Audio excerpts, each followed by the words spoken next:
ಹೆಂಗಾಗತ್ತೆ ಕೇಳಿಸಿಕೊಳ್ತಾ ಇದ್ದರೆ? Our time has come ಅನ್ನಿಸೋದಿಲ್ವ? ನಮ್ಮ ಸಮಯ ಬಂದಿದೆ.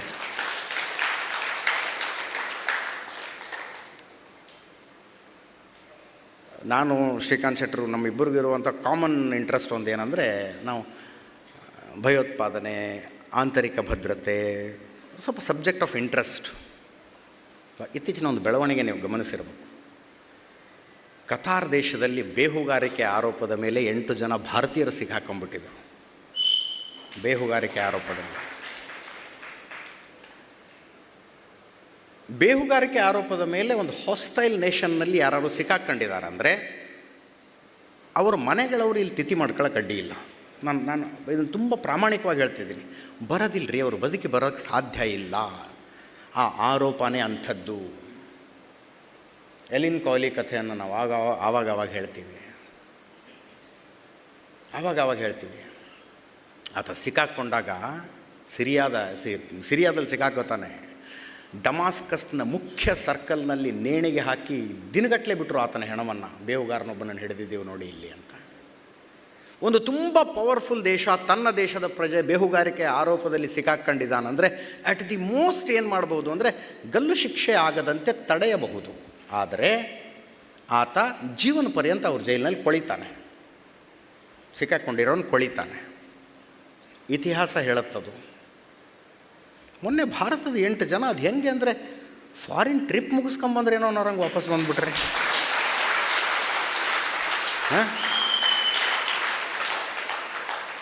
ಏನೋ ಟ್ರಿಪ್ಪಿಗೆ ಹೋಗಿದ್ರೇನೋ ಅನ್ನೋರ ಥರ 8 ಜನ ಭಾರತೀಯ ಸಂಜಾತರು ನಡ್ಕೊಂಡು ಬಂದರು.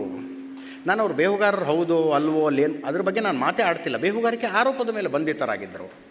8 ಜನ ನಡ್ಕೊಂಡು ಬಂದ್ರಲ್ಲ ಡೆಲ್ಲಿ ಏರ್ಪೋರ್ಟ್ನಲ್ಲಿ. ನನಗಿದು ನಿಜಾನಾ? ಇದು ನಿಜವಾಗ್ಲೂ ಆಗ್ತಿದೆಯಾ ಅನಿಸುತ್ತವಾಗ. Our time has come. ನಮ್ಮ ಟೈಮ್ ಬಂದಿದೆ. ಮತ್ತು ಭಾರತದ ಟೈಮ್ ಬಂದಾಗ ಪ್ರಪಂಚಕ್ಕೆ ಒಂದು ನಿರುಮ್ಮಳತೆ ಇರುತ್ತೆ. ಯಾಕಂದರೆ ಭಾರತ ತನಗೆ ಶಕ್ತಿ ಬಂದಾಗ ಇನ್ನೊಬ್ಬರ ಮೇಲೆ ಯಾವತ್ತೂ ದೌರ್ಜನ್ಯ ಮಾಡಿಲ್ಲ. ಬೆಳಕಾಗತ್ತೆ, ಮಾರ್ಗದರ್ಶನ ಮಾಡುತ್ತೆ. Our time has come. ನನಗೊಂದೊಂದು ಸಲ ಅನ್ಸುತ್ತೆ, ಇಂಥ ಕಾಲಘಟ್ಟದಲ್ಲಿ ನಾವು ಜೀವಿಸಿದ್ದೆವು ಅನ್ನುವುದೇ ಏನೋ ಸೌಭಾಗ್ಯ ಏನೋ ಅನ್ಸುತ್ತೆ ನನಗೆ.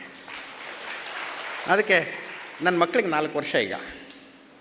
ಅವರು ಇನ್ನೂ ಎಂಥ ಸೌಭಾಗ್ಯವಂತರು ಅಂತ ಒಂದೊಂದು ಸಲ ಅನ್ಸೋದು. ಅಯೋಧ್ಯೆಯ ರಾಮ ಮಂದಿರ ನಾನಿನ್ನೂ ಕಾಮಗಾರಿ ನಡೀತಾ ಇತ್ತು ನಾನು ಹೋದಂಥ ಸಂದರ್ಭದಲ್ಲಿ. ಒಂದು ಹೀಗೆ ಚೆಕ್ ಪೋಸ್ಟ್ ಇತ್ತು. ಚೆಕ್ ಮಾಡಿ ಸ್ವಲ್ಪ ದೂರ ಒಂದು 50 ಮೀಟರ್ ನಡ್ಕೊಂಡು ಹೋಗಿ ಹಿಂಗೆ ರೈಟ್ ಟರ್ನ್ ತಿರುಗಿದ್ರೆ ಮುಂದೆ ಕಾಮಗಾರಿ. ಅಲ್ಲಿ ನಾನು ಅನುಭವಿಸಿದ ಭಾವೋದ್ವೇಗ ಇತ್ತಲ್ಲ ಅವತ್ತು, ಆ ರಾಮ ಮಂದಿರದ ಕಾಮಗಾರಿ ನಡೀತಾ ಇರುವ ರಾಮ ಮಂದಿರದ ಮುಂದೆ ನಿಂತ್ಕೊಂಡಾಗ. 2014ರಲ್ಲೂ ನಾನು ಅಯೋಧ್ಯೆಗೆ ಹೋಗಿದ್ದೆ. ಆವತ್ತು ರಾಮ ಟೆಂಟ್ನಲ್ಲಿದ್ದ. ಅವತ್ತು ಅಂದ್ಕೊಂಡಿದ್ದೆ, ರಾಮ ಮುಂದಿನ ಸಲ ನೀನು ನೋಡಿದ್ರೆ ನಾನು ಭವ್ಯ ಮಂದಿರದಲ್ಲಿ ನೋಡ್ಬೇಕು, ಅಲ್ಲಿ ತನಕ ನೋಡೋಕ್ಕೆ ನಿಂಗೆ ಸಾಧ್ಯ ಇಲ್ಲ ಅಂತ ಅಂದ್ಕೊಂಡು ಬಂದೆ. ಆವತ್ತು ಅನುಭವಿಸಿದ್ದ ಭಾವೋದ್ವೇಗ ಇತ್ತಲ್ಲ ನನಗೆ, ಅದು ನಾನು ಇಷ್ಟೊತ್ತು ಮಾಡಿದ ಭಾಷಣ ಮತ್ತು ಹೇಳದೆ ಉಳಿದಂಥ ಅಷ್ಟೂ ಶಬ್ದಗಳ ಒಟ್ಟು ಅಕ್ಯುಮಿಲೇಷನ್ ಆಗಿ ನನ್ನಲ್ಲೊಂದು ರೋಮಾಂಚನ ಆಗಿತ್ತು ಅವತ್ತು. ನಾನು ಇನ್ನೂ ಏನೇನೋ ಹೇಳಬೇಕು ಅಂದ್ಕೊಂಡಿದ್ದೆ. ಕೆಲವೊಂದು ಸಲ ಮಾತಿನ ಓಘದಲ್ಲಿ ಮರೆತು ಬಿಡ್ತೀವಿ. ಅದೆಲ್ಲದರ ಅಕ್ಯುಮಿಲೇಷನ್ ಅನ್ನುವಂತೆ ನನ್ನ ಕಣ್ಣಿನಲ್ಲಿ 2 ಹನಿ ನೀರು ಬಂದು ಅವತ್ತು. ಇದರ ಮಹತ್ವ ನಿಮಗೆಲ್ಲ ಅರ್ಥ ಆಗಿದೆ ಅಂತ ಅಂದ್ಕೊಳ್ತೀನಿ.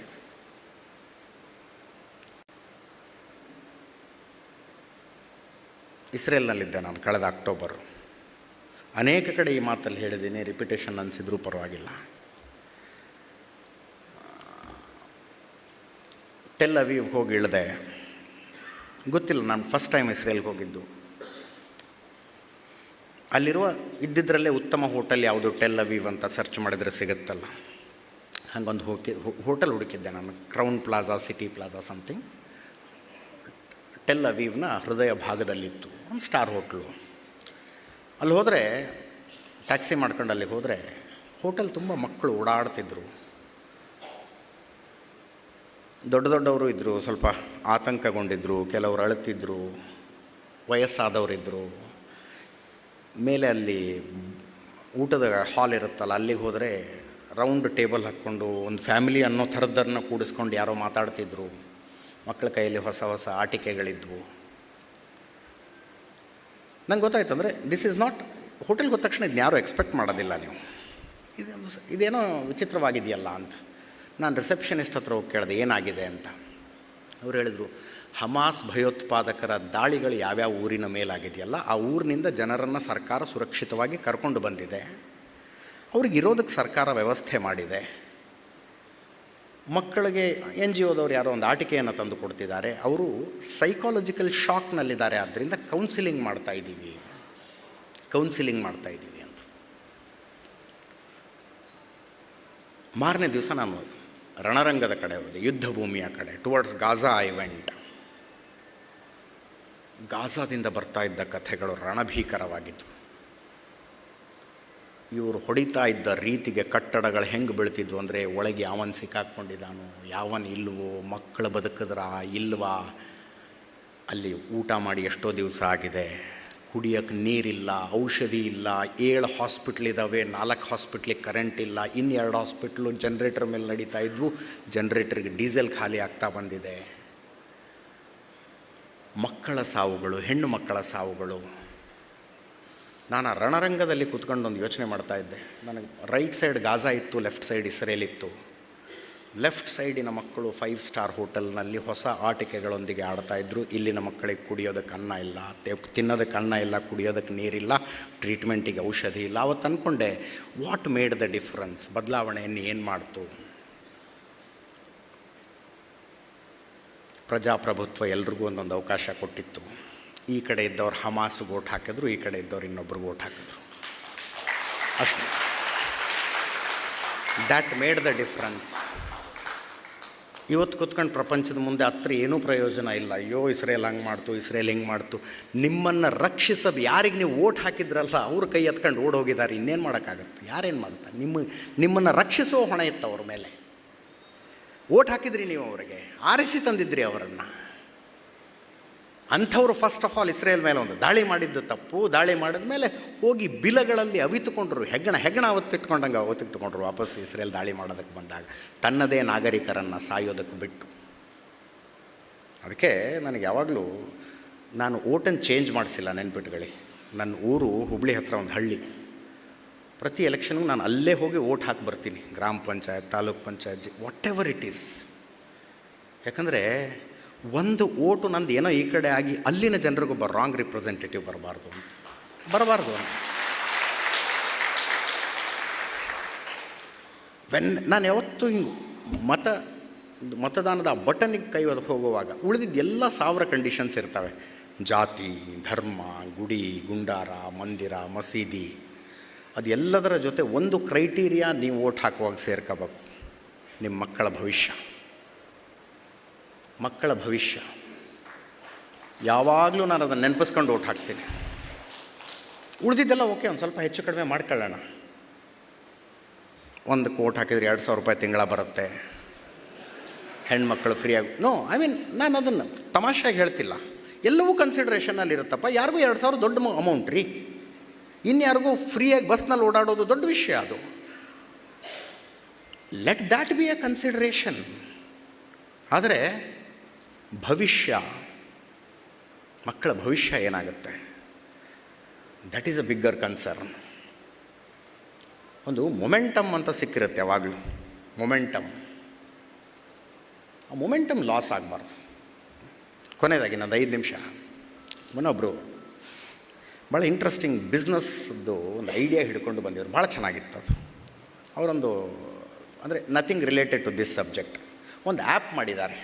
ಈ ಓಲಾ, ಊಬರ್ ಈ ಥರದ್ದೆಲ್ಲ ಇದೆಯಲ್ಲ, ಹಾಗೆ ಲಾರಿಗಳಿಗೆ ಅಂತ ಒಂದು ಆ್ಯಪ್ ಮಾಡಿದ್ದಾರೆ. ಲಾರಿಗಳಿಗೆ ನಾನು ಯಾಕೆ ಈ ಆ್ಯಪ್ ಬೇಕು ಅಂತ. ಡ್ರೈವರ್ ಯಾರೋ ಇರ್ತಾನೆ, ಓನರ್ ಇನ್ಯಾರೋ ಇರ್ತಾನೆ. ಆ ಲಾರಿಯ ಸಂಪೂರ್ಣ ವಿವರ ಆ್ಯಪ್ನಲ್ಲಿ ಇರುತ್ತೆ. ಲಾರಿ ನಂಬರ್ ಹಾಕಿದ್ರೆ ವಿವರಗಳು ಬಂದುಬಿಡುತ್ತೆ. ಎಲ್ಲಿಂದ ಎಲ್ಲಿಗೆ ಮೂವ್ ಆಯಿತು GPS-ನಲ್ಲಿ ಗೊತ್ತಾಗುತ್ತೆ. ಆತನ ಫಾಸ್ಟ್ಯಾಗ್ನಲ್ಲಿ ದುಡ್ಡಿದೆಯಾ ಇಲ್ವಾ, ಡೀಸೆಲ್ಲು ಎಲ್ಲಿ ಹಾಕಿಸ್ದ, ಎಷ್ಟು ಹಾಕಿಸ್ದ, ಎಲ್ಲ ಅಪ್ಡೇಟ್ ಆಗ್ತಾ ಇರುತ್ತೆ. ಇದು ಓನರ್ ದುಡ್ಡು ಉಳಿಸುತ್ತೆ ಅಂತ ಹೇಳಿದ್ರು ಅವರು.